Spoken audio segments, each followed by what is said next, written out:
आपका स्वागत है searchinglives.co.in की नई पेशकश स्वयं की खोज मेरी पहली केदार यात्रा। मेरी पहली केदार यात्रा पार्ट 1। मेरा एक विपक्षी हैदराबादी मित्र है।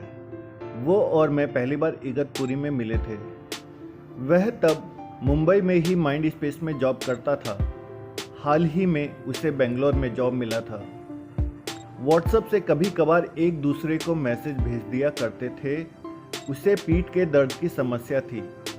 विपश्यना के आखिरी दिन किसी ने उसे बोला कि पीठ दर्द के लिए ट्रैकिंग बहुत अच्छा स्पोर्ट्स है। वो मुझसे कई बार बोलता था ट्रैकिंग जाने के लिए, पर कभी भी हमारा समय मैच नहीं हो पाया। फरवरी 2019 के आखिरी दिनों में उसका मैसेज आया, केदारनाथ जाना है। शायद बिना कुछ ज़्यादा सोचे एकदम से मैंने बोला, हाँ चलो चलते हैं। इस मित्र ने अपने मुंबई के दोस्तों के साथ केदारनाथ बद्रीनाथ यात्रा का प्लान बनाया था। उसने अपने इस प्लान के व्हाट्सएप ग्रुप में मुझको भी ऐड कर लिया। लेकिन नियति अपने खेल खुद खेलती है।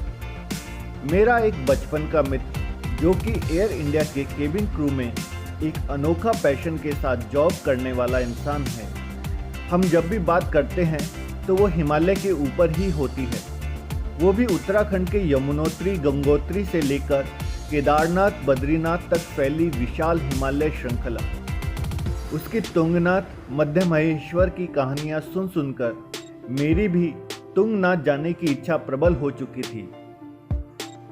हरे भरे पहाड़, बर्फ से ढकी ऊंची ऊंची चोटियां, बुग्याल मतलब इन पहाड़ों पर मिल जाने वाले मैदान और नीली हरी झीलें जिसमें बर्फ की चोटियां झांकती हों, ये मेरे सपनों के एक अटूट हिस्से हैं।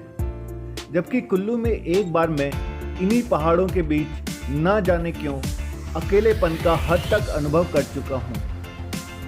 प्लानिंग शुरू हुई। एयर इंडिया वाले मित्र से प्लान डिस्कस किया गया। उसने मुझे बोला, तुंगनाथ तो जरूर करना। बस यहीं पर बेंगलोर वाले दोस्त, उसके दोस्तों और मुझ में विचारों का अंतर आ गया। वो तुंगनाथ आखिर में करना चाहते थे बफर दिन में, जबकि मैं तुंगनाथ यात्रा केदारनाथ और बद्रीनाथ यात्रा के बीच में करना चाहता था। टेक्निकल रूप से मैं सही था। तुंगनाथ केदारनाथ और बद्रीनाथ के बीच आता है, लेकिन तुंगनाथ मेरे मित्र और उसके मित्रों के मूल प्लान में नहीं था।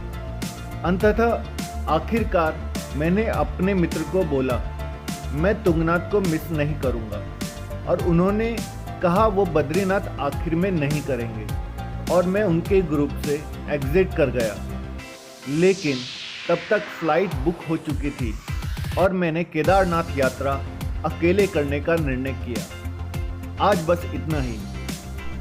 केदारनाथ यात्रा से आखिर मैंने क्या खोया, क्या पाया, आपको आगे बताऊंगा। तभी तक के लिए नमस्कार।